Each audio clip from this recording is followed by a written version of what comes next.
Welcome. I see that you've come seeking tales, haven't you? The kind that endure.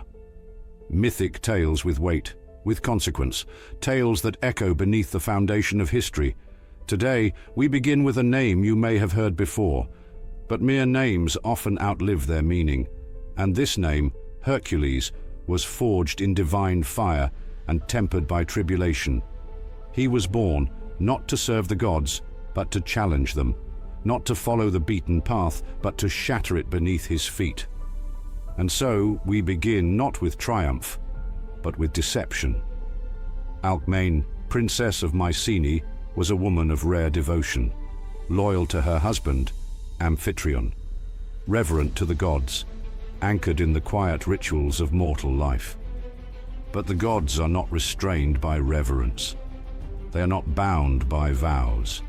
And Zeus, most willful of all, was seldom guided by consequence. He descended under cover of starlight, wrapped in the likeness of Amphitryon, his voice, his scent, even the calluses on his hands. And for one impossibly long night, he lay beside her. She believed her husband had returned from war. He knew it was conquest, not reunion. And from that union, a child was conceived, one whose very breath would ripple across both Earth and Olympus. Already the threads of fate had begun to twist. Hera had endured many betrayals. But this child, this looming disruption, stirred something deeper. He was not just the product of infidelity, he was the fulfillment of a prophecy. She moved quickly, commanding her daughter, Eileithyia, goddess of childbirth, to stall the labor, to lock the womb, to silence the thread before it could be spun into story.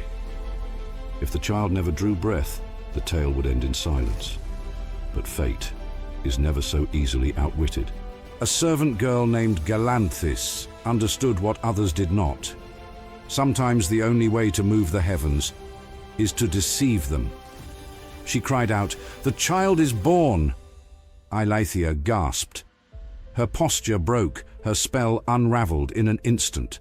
Startled by the lie, the goddess lost her grip, just long enough. And Hercules entered the world, wailing beneath a sky that had tried to keep him from it. His first breath was a defiance, his first cry, a warning. Though her first plan had failed, Hera would not relent. If prophecy could not be prevented, perhaps it could be snuffed out. Alcmene rushed in, expecting screams.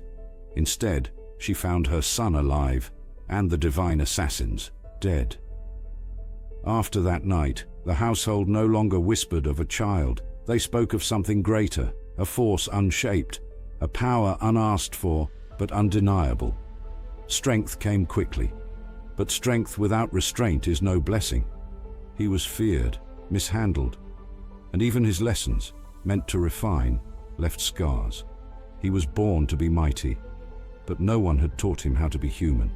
Hercules was not sculpted into greatness, he was hurled toward it, by gods, by mortals, and by the untamed forces that churn beneath Olympus itself. Born of two worlds, yet claimed by none.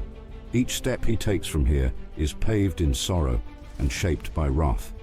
And that concludes this chapter of his tale. But the story is only just stirring. When next we meet, the gods will draw blood from their creation, a mind undone, a family torn apart, and the beginning of 12 impossible labors. It has been a joy recounting the beginnings of this epic tale with you today.